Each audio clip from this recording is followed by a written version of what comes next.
Hello there, world of tankers. Welcome to the channel. I'm your host, Droodles Blitz, and in today's video, we're going to be taking a look at the T-34 1776 and the T-34. These vehicles previously were the exact same. You could not find a single statistic different on these tanks. They were carbon copies. Same for the IS-6 and the IS-6 Fearless. However, in the latest update of the game, Wargaming decided that they wanted to make these vehicles their own unique snowflakes, and that's what they've done. They've buffed the T-34 on mobility and firepower, and they've buffed the 1776 on armor. Now, I'll be honest, I think the T-34 is just kind of better. What exactly did Wargaming do? Well, first of all, they buffed the T-34's top speed by 3 kilometers per hour, now going 38. They buffed its reload by 0.6 seconds, and its aiming time by 0.2. So what that means is that you have a top speed of 38, you have 2000 DPM, 1978, and you have better aiming time. The T-34 1776, as we can see, goes 35 and has an aiming time of 5.7 seconds with 1890 DPM. The buff to the 1776, however, was on the armor. The armor of the vehicle is a bit stronger now. As we can see, the upper plate's about 211 and the lower plate's about 120 versus the T-34 base, which is about 154 and 85. While this tank does have flat worse armor than the 1776, at the end of the day, I really just don't see the armor buff on this vehicle doing anything, and that's the problem. I mean, I hope that it does, and we're playing on Dead Rail here, but the problem with the T-34 is that it's a hull-down tank, right? And we're on Dead Rail, which is a great map to play hull-down, and that's exactly what I'm going to do, but I just don't see how a hull armor buff is going to really help this tank. Maybe on a ridge line, it might make the hull armor a little better to get bounces, but, like, I don't know. I feel like the mobility, DPM, and aiming time is a lot better than armor buffs that aren't going to actually make a noticeable difference. But that's my personal opinion. Either way, we're making our way to the ridgeline here. We're going to see what we can do. Hello, is anybody there? Gotta itch my cheek a little bit. Let's aim it on the Tiger. Nice, 432 damage shot.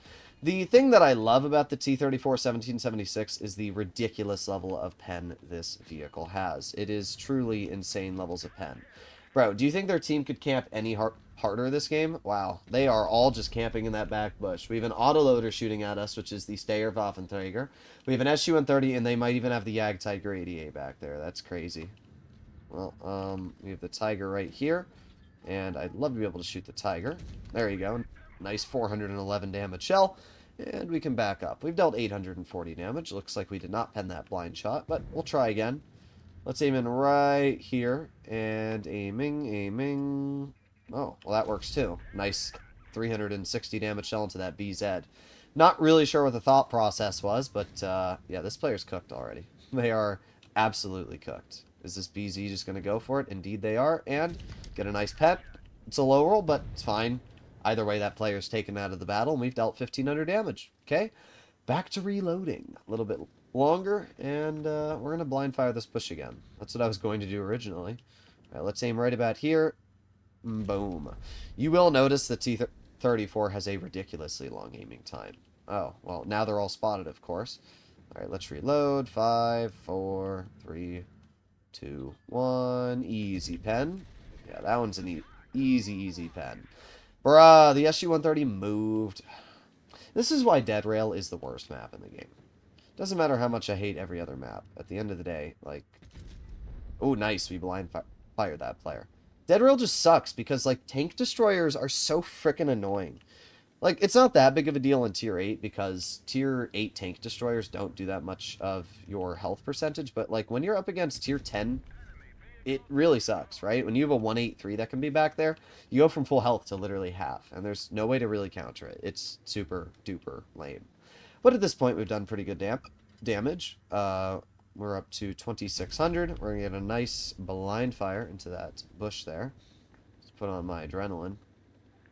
Oh, that Yag Panther is going to... Oh, yeah, great job from that SU, ramming the Yag Panther and absolutely obliterating themselves. But yeah, I mean, I don't really see the armor buff to the hull of the 1776 really doing anything. I'm going to be real.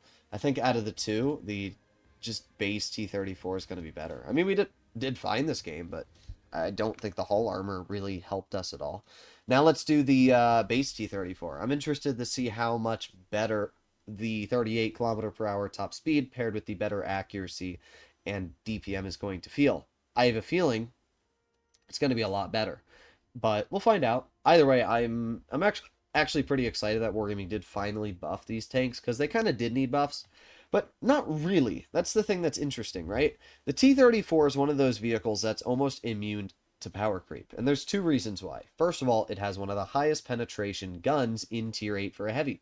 It's got 312 mils of APCR, which is literally enough to cut through everything, right? It's tank destroyer levels of pen. So that alone is great. But it also has a really good turret and 10 degrees of gun depression. So you have pen that will never ever be bad, and gun depression that will never be bad, and turret armor that will never be bad. So when you pair those three things together, as long as you're on a ridgeline, the T-34 is going to be a fantastic Tier 8. And it's why this vehicle is essentially immune to power creep. I mean, if we pull up Armor Inspector, look at how strong this thing's turret is, right? The turret on either of these vehicles never got nerfed. Look at that. I mean, that's 248. This is 268 mils of premium. Like, even loading gold, that's it. That's 290 mils of pen. That's all you can hit. Like, that's ridiculously good armor. So there are definitely advantages. Now, I do wonder if using full gun depression, the 1776 armor is strong. It definitely is better. That's like 260, but still, I don't know. It's still pretty mid. 250 ad. It's not enough. Loading gold, you just butter right through the ad upper plate, so still a bit of a bummer. Either way, here we are, second battle. I have to say, this camo looks absolutely epic as well. Alright, well, it appears we're not getting too much support from our team. Interesting. That's not very good. I don't love going to medium flank, I'll be honest. I really don't. Nobody does. Who wants to drive to medium flank in a tank that's a heavy? Like, nobody wants to do that, but oh, I could have shot that. Alright, it's whatever. That Dracula got obliterated anyway. Alright. Let's move up over here.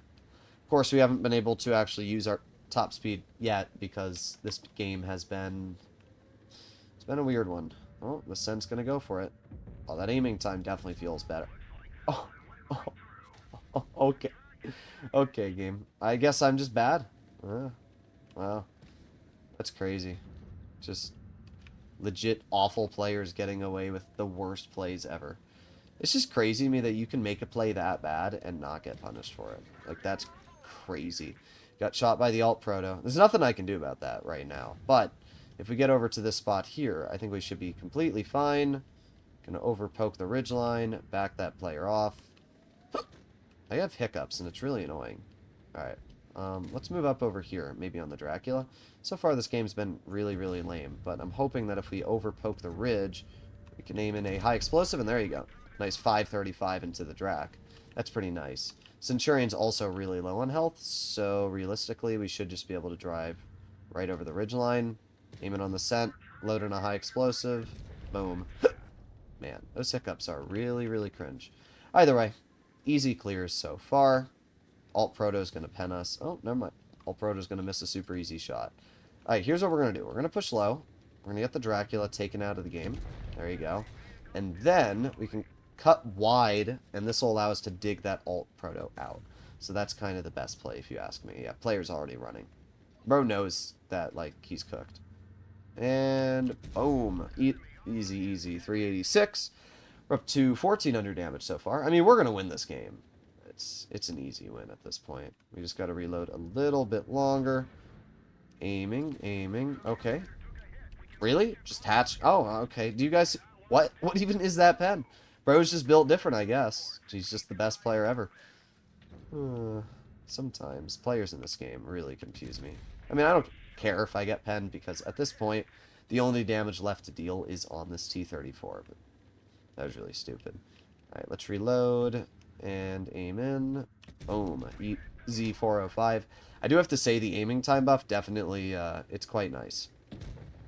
It's a lot better than the OG T-34's aiming time, I'll say that. Now we know the ISU 152 is over here, so what we're going to do is we're going to move over, and we're just going to hope that we pen it. Nice, we do. Sweet. I mean, yeah, I didn't really notice the that much in this game because we didn't have an opportunity to use it, but I can tell you that the 38 will be better. The increased DPM and aiming time is also nice. We did pretty similar games, though. 2560 damage. Not bad at all. The T-34 in general is a very, very fun tank. Also, where that guy penned me was the goofiest thing I've ever seen. He hit this there. That's where I got penned. Like, what is that? Why is that even a weak spot to begin with? But, like, bro, that's what he hit. Congrats. I guess you're the best shot ever. I have no words. Oh well. Either way, T-34, it's still a solid vehicle. I think the buffs are welcome. And if you're looking for a haul-down fighter with ridiculous levels of pen and now decent DPM, it's not a bad tank. Either way, hopefully enjoy the video. I'll see you all in the next one. Bye-bye.